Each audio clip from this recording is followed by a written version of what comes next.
My brothers, since the very beginning of time, since the very beginning of the creation of man, we have been at war. Allah subhanahu wa ta'ala in multiple places in the Quran, He reminds the human being, Shaitan, Iblis is your enemy, so therefore take him as an enemy. So severe is this animosity of Shaitan with the human being. You know, ever watched a child come into this world? The first thing he does is he cries. And there is a narration that says that is because Shaitan waits for the baby to be born, and then he pricks him, he stabs him until he makes him cry, and he says to him, you and I, we are enemies. So imagine the moment that I came out of my mother, Shaitan was waiting there to declare his war with me and remind me that I am your enemy. Until the very last moment of your life, guess who will also be there waiting? The same enemy. Abdullah ibn al-Imam Ahmad radiallahu ta'ala anhuma, he says, I was there when my father was dying.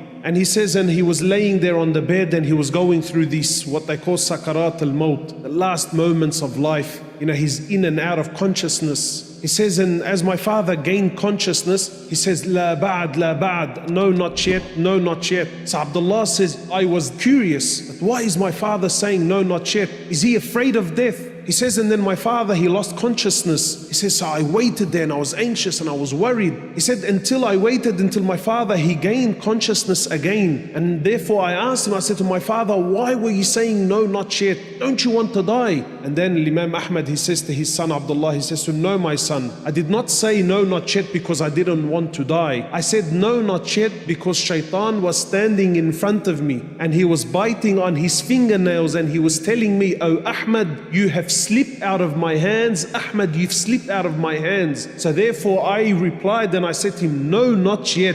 Not until I'm dead and gone is the war over between you and I. So if from the very moment I was born, Shaitan is there, and at the very last moment of my life, Shaitan is there, and he's there, and his oath and his promise to Allah is to show that I will be ungrateful, to try and distract me and take me away from Allah Azza wa Jal.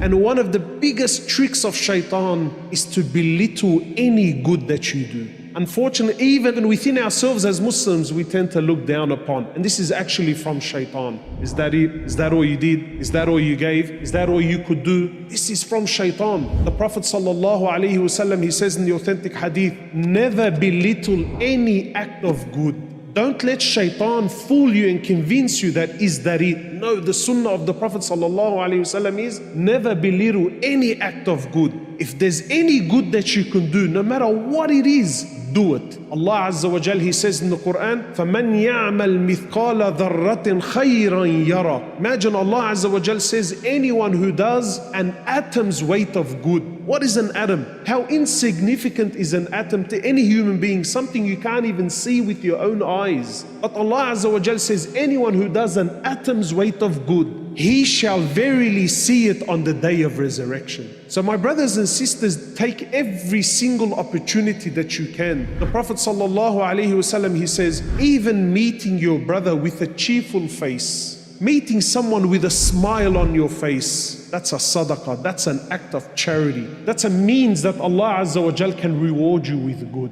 Wallahi, it doesn't have to be dramatic. Sometimes we think that, look, if I can't give $10,000 in charity, well, therefore I shouldn't give any charity whatsoever. How do you know? By Allah, that one good deed could be the difference between Jannah and Jahannam. The Prophet ﷺ, he says that Allah loves the small action that's consistent. Allah loves this more than the large action, but it was a one-off. That consistency, even if it's small, Allah Azza wa Jal, He loves it. Any act of good, do it. Don't waste time. Wallah, my brothers, this is Shaitan at his absolute best when he makes you feel insignificant, that whatever good you were going to do, that really in the scheme of things, what's it going to really change? No, is it good? Yes, then do it. Don't worry about how and where and why and really is it going to change anything. That's Allah's job. Your job and my job is that if Allah presents me with a situation, with an opportunity where I can contribute something.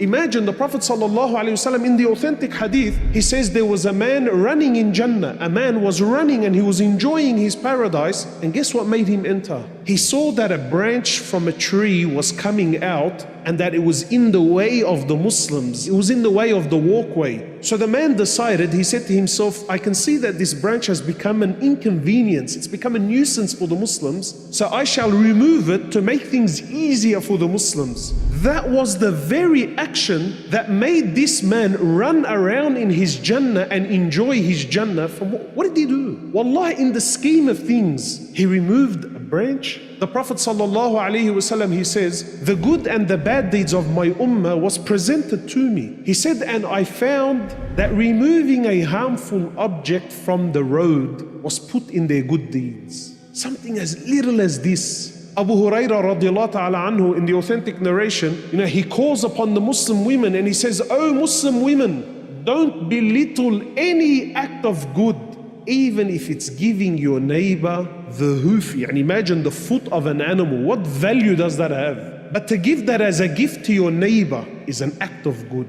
And this is Islam, that a believer should be the one who does good wherever he is, no matter what the situation is, no matter what the vibe. If you see an opportunity to do good, jump on it, because by Allah, you don't know what may come out of this. Think of it as a seed that you planted into the earth. You don't know what's going to come out of it. We do what we do for Allah's pleasure, and then we see whatever Allah wants to do with it. An atom's weight, you shall see its reward on the Day of Judgment. One of the names of the Day of Judgment is called the Day of Regret. Why? Because it is on that day we will then realize the weight, the amount, the scale, the proportion of things that we deemed as insignificant. To say Subhanallah, Walhamdulillah, Wa la ilaha illallah, Allahu Akbar, words that they're very light on the tongue. But you look at your life and you think, man, I'm a sinner, I have this haram and that haram, and I haven't been to the masjid in I don't know how long, I'm in so much darkness. What's a word going to do for me? Imagine a tree in paradise because of a Subhanallah. Tree. In the famous hadith, the Prophet ﷺ, he says, there are two words, they're very light on the tongue, meaning that they flow off the tongue easily, but they're heavy, they're mighty, they have so much weight in the scales of Allah Azza wa Jal. They're so heavy. Subhanallah wa bihamdihi, Subhanallah al-Azim. Subhanallah wa bihamdihi, Subhanallah al-Azim. Ways of doing good. Wallah, don't belittle any opportunity. Sometimes you think, I'm such a sinner, what good can I possibly do? A story was narrated that a woman from Banu Israel who was a prostitute. Imagine, this was the woman's occupation, one of the worst of sins, things that are unimaginable. This was her job, that a prostitute was walking and that she seen a dog that was thirsty. Again, now this is shaitan. This is how shaitan works. In the scheme of things, really, what is she going to do? And look, subhanAllah, from a Muslim's perspective, it's a dog that is najis. It's not like, wallah, it was a beautiful, colorful parrot that touched her heart. No, it was a stray dog, no owner. But this woman, she was able to get to the water well, and drink, and that she seen the thirst in the eyes of this dog, and that this dog couldn't get to it. So something moved her in her heart. So she did an act of good. She brought some water to the thirsty dog and she allowed the dog to drink. The Prophet ﷺ says that Allah Azza wa Jal entered her into paradise because of this one good deed that she did. And this is Islam. Don't belittle any act of good. Any opportunity you get, jump on it. And inshallah, I will end with this one hadith where the Prophet ﷺ, he's describing the Day of Judgment, the hardest day in all of our lives. And the Prophet ﷺ, he says, every one of you will stand in front of Allah and speak to Allah directly, and there shall be no interpreter between you and Allah. And then you would look to your right, and all that you will see is the deeds that you did. And then you will look to your left, and all you will see are the deeds that you brought forward.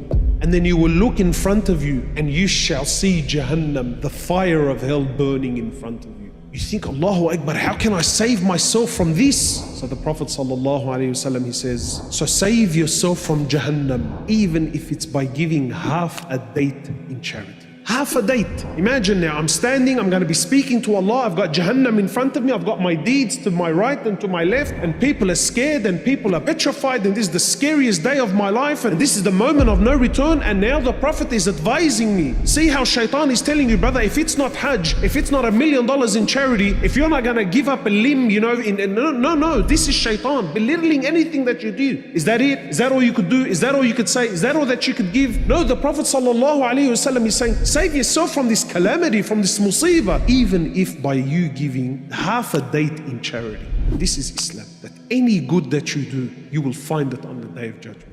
And today you are alive, golden opportunity to make the most of it. Don't waste your time. Any goodness, Allah, any amal khair, anything, no matter how insignificant it seems to you, it brings the pleasure of Allah.